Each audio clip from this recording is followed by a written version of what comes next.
Hello. I am going to actually read the first chapter, well, the first little excerpt from the book that I'm writing. Um, or maybe it's a different one. Let me pull it up real quick. So, this is the beginning of a 5-part series wherein I am going to share dreams that I had.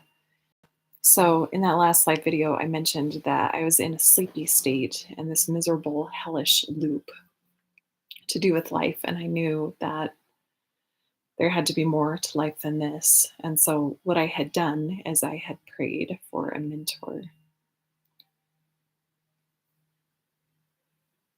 And after I met this mentor, I began having these dreams.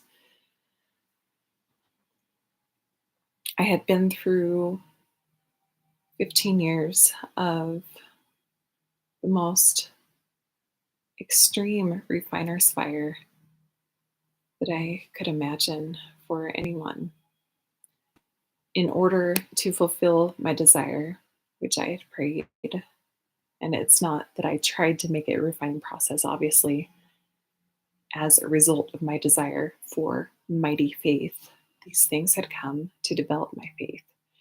So at that point, I had recognized that my dreams had changed.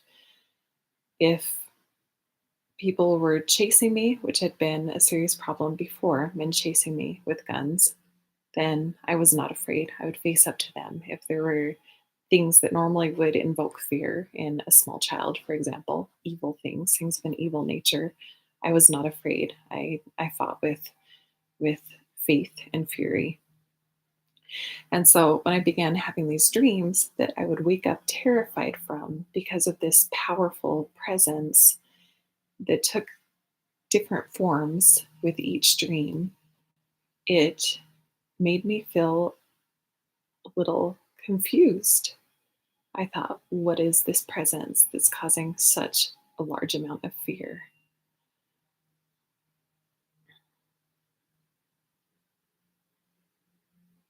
So here is the first dream. I'm going to see if I can find it because I put it in poetry form in one of these parts of my book, I believe. I don't remember which one it is. Um,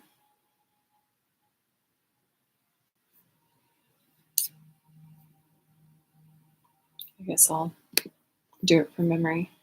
Hopefully, you've been able to hear me, what I'm saying. Okay, so here is the dream, and this is likely not appropriate for kids, although kids nowadays live on the internet and live off of things like horror games and things like that. So it may not be terribly disturbing to most kids these days, unfortunately. Um, in this dream, well, first of all, a little background. I had been caretaking little children without 2 hours of break per week from them, 24 hours a day, and as their sole caretaker. And many little children for a lot of years. And so at one point, because of the irritation that I was feeling from such severe sleep deprivation and trying to raise them and also face and overcome my own generational demons and my childhood trauma and things like that, I felt like I was not a good person and I was feeling a desire to cease to exist or to eliminate myself in a way. And so I believe that God sent me this dream to let me know that, Rachel, you are not evil, but evil is at work. And this is what you're fighting against. And this is why you feel so exhausted all the time.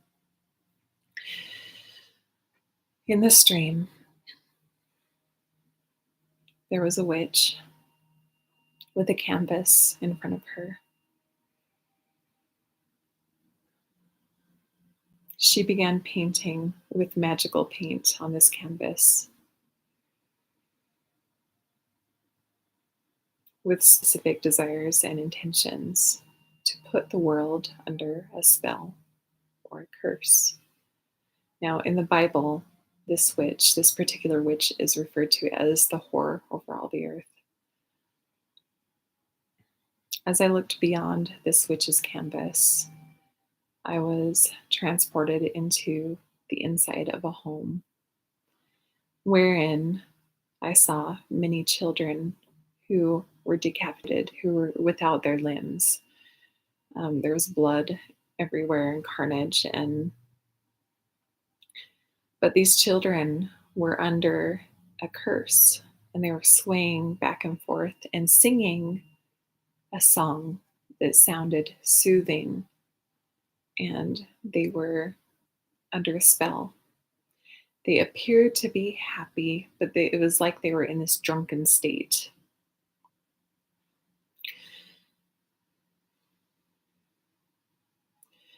Upon seeing this awful scene and this very curious scene, this represented the spiritual state of our children at this time in Earth's history, where they are spiritually incapable and under an immense amount of spiritual suffering. And yet, even they are unaware of this. And complete disempowerment over their own lives. So I exited this house and I went into a village. Now, in all of my vision dreams, there is always a dirt ground and usually a village involved, which is interesting. So I enter into this village outside of this home, and I look up and I see all these men that are standing on top of houses, on hills, and also closer up, and they have all these weapons and they're fully armed. Their entire bodies are armed. And these are the valiant and noble men of the earth who desire to protect their liberties and their families and their homes. And once they see me, and I have a couple of my children in training in spirit with me, they immediately see me as a threat, and they begin pulling their bows and arrows, and the ones closer to me pull out a sword and start fighting me. And I I fight. I don't feel fear to any degree. Again, at this time in my Earth's journey, I had developed mighty faith truly. And so I didn't feel any amount of fear. I just began fighting to protect myself and also train my little children to not be in a state of fear, regardless of circumstance. And so as I fought, I realized that I was not welcome in this village and that that's all I was going to get. And so my intention was to exit the village. And so as I began to get more toward the outskirts of the village, I got onto tried to get onto a horse and carriage, and there was the driver that started fighting me, and so I fought him and was able to knock him off, and and the carriage began moving forward, going, and I looked to my left and I saw a dimmed angel, a faded angel. Now, the men represented the men on the earth who have been programmed to be a certain role for their families. But unfortunately, because of the fear programming and the trauma that is written in our DNA through centuries of time of expectations to do with men, these men didn't realize that they were also in this trance that the children were inside the home. They were under a curse as well. And so when they saw someone as awake and alive as me, the programming takes over and says, threat, threat, threat. But this is ego-based programming. This is not their actual spirits fighting for their home in an aware state. And so this dimmed angel that was walking alongside the carriage as I was fighting off the man in the carriage, um, again, everyone saw me as a threat. And so I was defending and protecting myself and teaching my children to not do things out of fear, but to fight with faith. This dimmed angel was walking very slowly alongside the carriage, and I looked down at her. My immediate thoughts were, "You're an angel. Why are you not aware of what's going on around you? Why are you not helping me to fight? Why are you not protecting me from these men?" And as I've come to realize over the years, this angel represented the women of the earth who are so weighed down by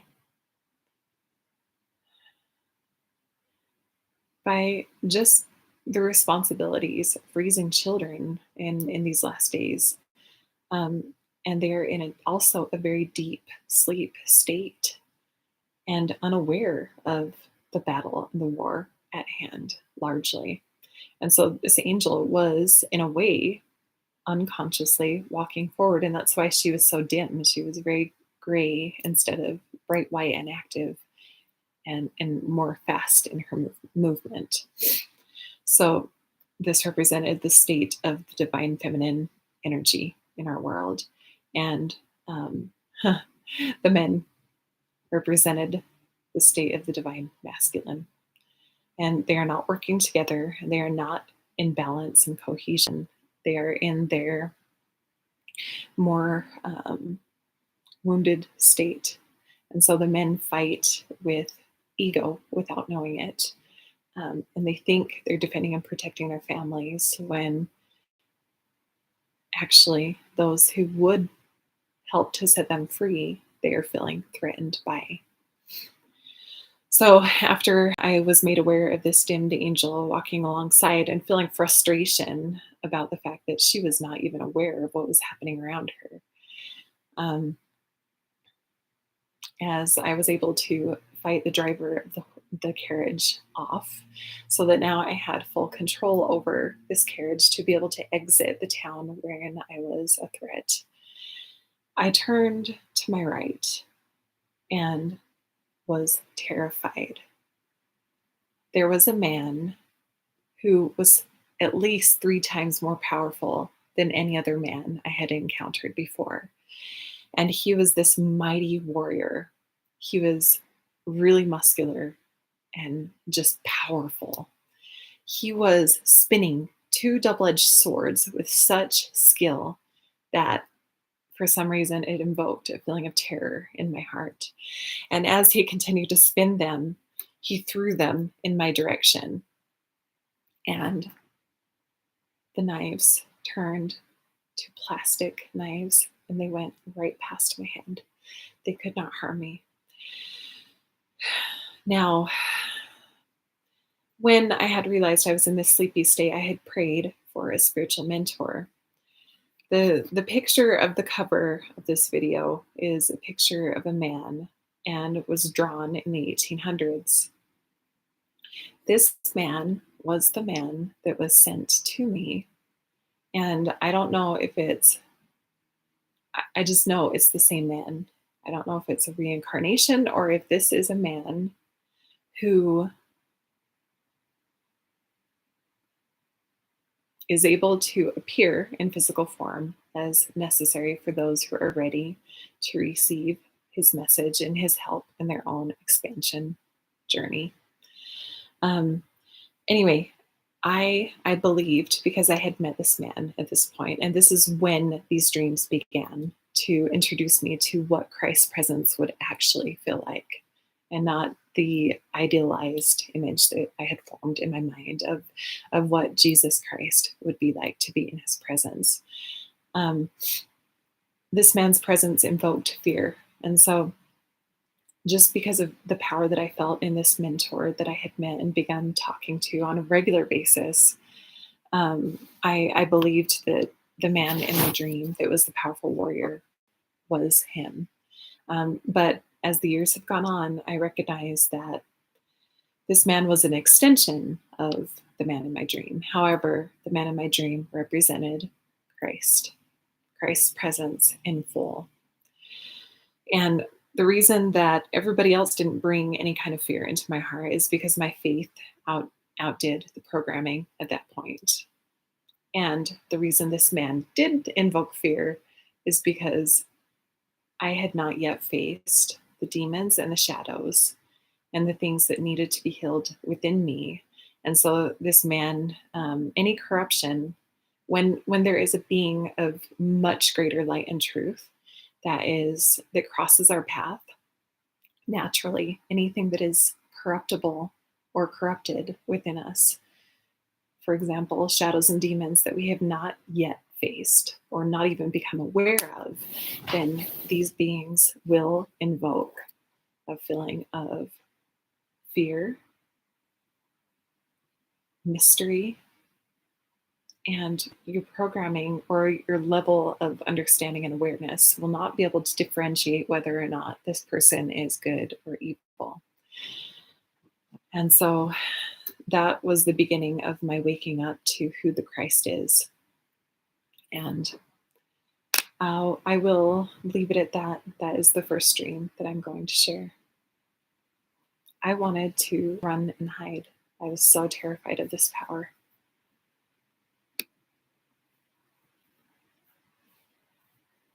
Thank you for listening. Please subscribe. I love you all.